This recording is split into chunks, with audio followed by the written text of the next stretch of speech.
In 1938, a physician at the University of Chicago descended into a mammoth cave in Kentucky with his research assistant, and they did not come out for 32 days. They were running a control experiment on sleep. His name was Nathaniel Kleitman. He had spent 15 years studying something every person on earth does every night, and yet no one has fully understood it. The question was, does the human body generate its own sleep-wake cycle, or does sleep depend entirely on external cues like daylight? To find out, he sealed himself underground away from natural light, and he tried to shift his sleep pattern to a 28-hour day. His assistant, Bruce Richardson, successfully adapted to the new schedule, while Kleitman could not. His body had a 24-hour rhythm regardless of what the environment said. That was 1938. 13 years later, in December 1951, a graduate student at Kleitman's laboratory was recording brain activity in a sleeping child using rudimentary EEG. He was looking for slow, synchronized waves associated with deep sleep. What he found instead was a pattern of fast, irregular waves. The child's eyes were moving rapidly beneath those closed eyelids.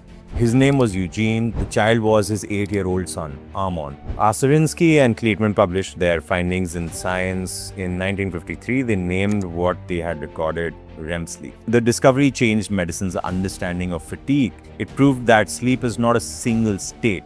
It is the structured biological sequence, with each stage serving a distinct function requiring time to complete.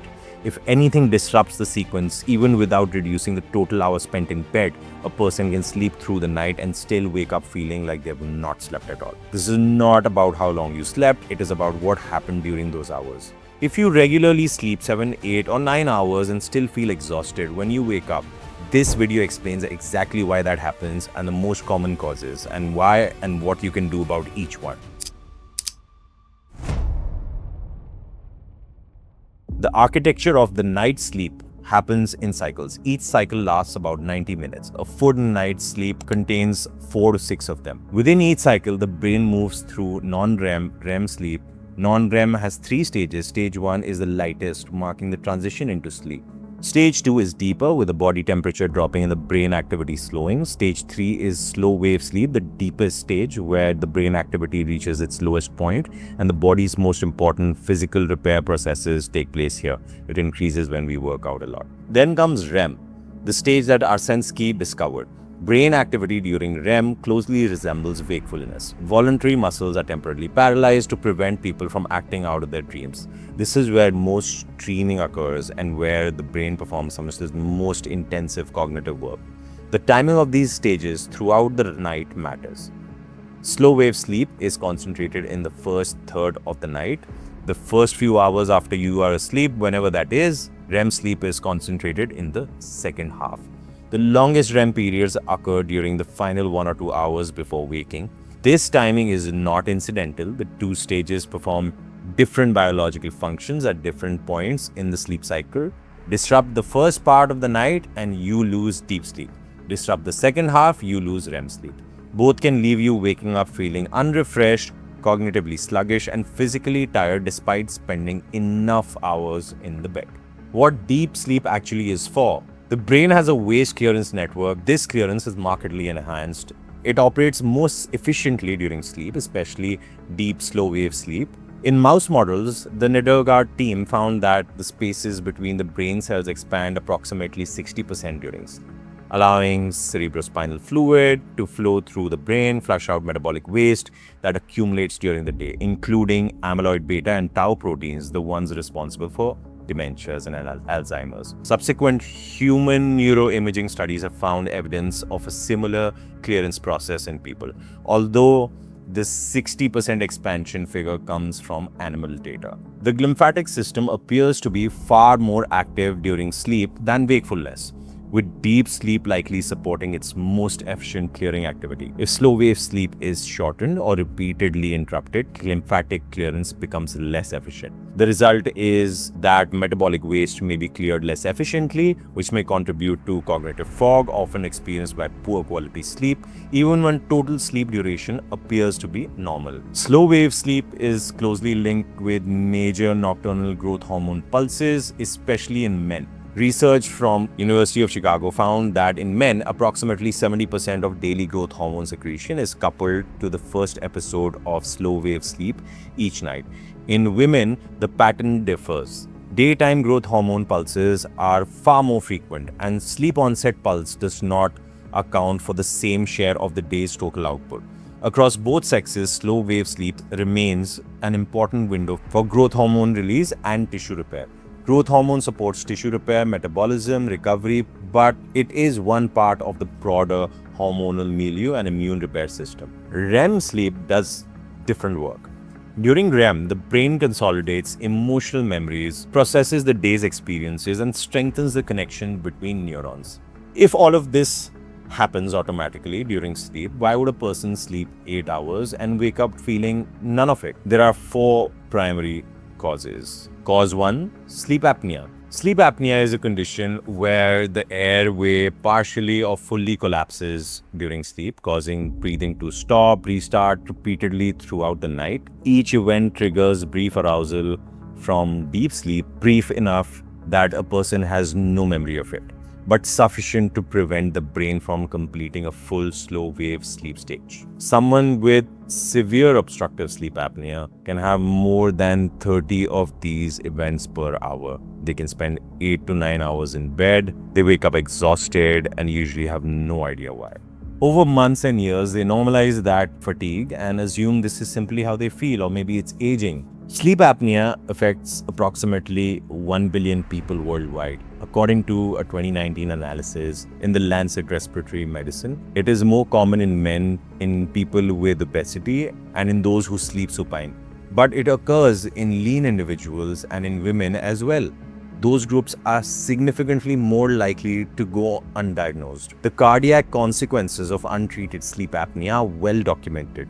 Now, cause 2. Several common behaviors disrupt sleep architecture without producing symptoms what people associate with poor sleep. Now, alcohol is the most prevalent. Alcohol accelerates sleep onset, which is why many people use it as a sleep aid. What it actually does is suppress REM sleep early in the night and fragment the second half, increasing nighttime arousal and lightening the kind of sleep depth that you can achieve. A 2013 review in alcoholism, clinical and experimental research found that even moderate alcohol consumption measurably reduces REM sleep and increases nighttime arousal. The fragmentation is the most pronounced after the liver finishes metabolizing the alcohol, typically 4 to 5 hours into the night. Now, the person falls asleep faster and sleeps through the first half relatively undisturbed, but the second half, where most REM sleep should occur, becomes fragmented and shallow. Late or heavy meals may disrupt sleep through digestion, reflux, thermogenesis,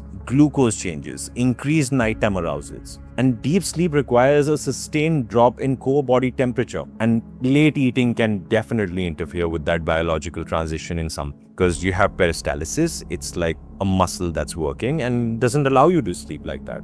Bright, short wavelength light exposure before bed can suppress melatonin production, especially when exposure is intense, prolonged, and close to bedtime. Melatonin is not a sedative. It's a biological signal that darkness has arrived, prompting the brain to begin preparation for sleep.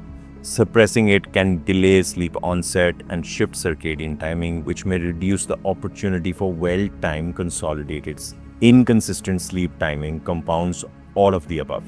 The circadian rhythm needs a consistent anchor. Sleeping at 10 p.m. on weekdays and 1 a.m. on weekends pulls the body clock in 2 different directions at once, and it cannot fully optimize for either schedule. Now, cause 3, cortisol dysregulation. You must have all heard about it. The cortisol awakening response is normal, necessary for biological repair. Within 30 to 45 minutes of waking, cortisol typically rises by about 50 to 75% in healthy individuals. But in people who are under chronic physiological stress or psychological stress, their response can become dysregulated. Early acute stress commonly produces an elevated or normal morning cortisol response. With prolonged stress or burnout, cortisol patterns may become blunted or dysregulated. When that blunting occurs, the body may not receive the full signal it needs to complete the shift from sleep to wakefulness. This is one reason The same person who felt acutely stressed 6 months ago may now feel chronically flat and depleted. The cortisol pattern may have shifted from a dysregulated high to a dysregulated low. Now, case 4, underlying medical conditions. Several conditions produce fatigue that persists regardless of sleep quality or duration. These need to be investigated when other explanations have been ruled out completely, and often alongside of those. Iron deficiency without frank anemia causes persistent fatigue and causes restless leg syndrome. The condition produces uncomfortable leg sensations and involuntary limb movements during sleep that fragment sleep throughout the night. Serum ferritin below 50 or 75 nanograms per milliliter is often associated with restless leg symptoms. This is a frequently missed diagnosis because most standard blood panels measure hemoglobin without separately testing ferritin. Now, hypothyroidism is one more medical cause considered in persistent fatigue. Subclinical hypothyroidism is definitely something that you need to rule out. It's defined by elevated TSH with normal T4. It can be associated with fatigue in some people, but symptoms are non-specific. And treatment decisions should be individualized based on TSH levels, symptoms, antibodies, age, pregnancy status, cardiovascular risk, or understanding the whole clinical context. Now, how to evaluate your own sleep? Start with the Epworth Sleepiness Scale. It is a validated 8-question self-assessment that asks how likely you are to fall asleep in specific everyday situations. A score above 10 out of 24 indicates excessive daytime sleepiness that warrants clinical evaluation. This is not a diagnostic tool, it is a screening tool, but it gives a structured, reproducible measure that is more useful than a general sense of how tired you feel. Now, track overnight heart rate variability. Absolute number definitely varies between individuals and devices, but what matters is the trend over weeks. A consistently low or declining HRV trend tracked over 4 to 6 weeks indicates that physiological recovery is impaired even when sleep hours appear adequate. Where to start? Start by removing the most common disruptors. No alcohol within 3 hours of sleep, no large meals within 2 hours of sleep, no screens in the 30 to 60 minutes before bed, or use blue light blocking glasses if that is not practical. Fix the sleep timing before addressing anything else. A consistent sleep time, 7 days a week, matters more than the specific hour. Track overnight HRV throughout this process for 4 to 6 weeks. It gives a week-by-week signal of whether recovery is actually improving independent of how you feel on any given morning. Feeling tired after sleeping is not a character flaw, and it is not an inevitable part of getting older. It is a diagnostic question, and in most cases the answer is findable with standard clinical tools. Human body runs an internal biological clock that holds its rhythm regardless of external conditions. Sleep is not rest. It is a structured biological process that the brain and body carry out in a specific sequence. Interrupt that sequence and the person can sleep all night and wake up exhausted. The hours on the clock are not the measure, the architecture is.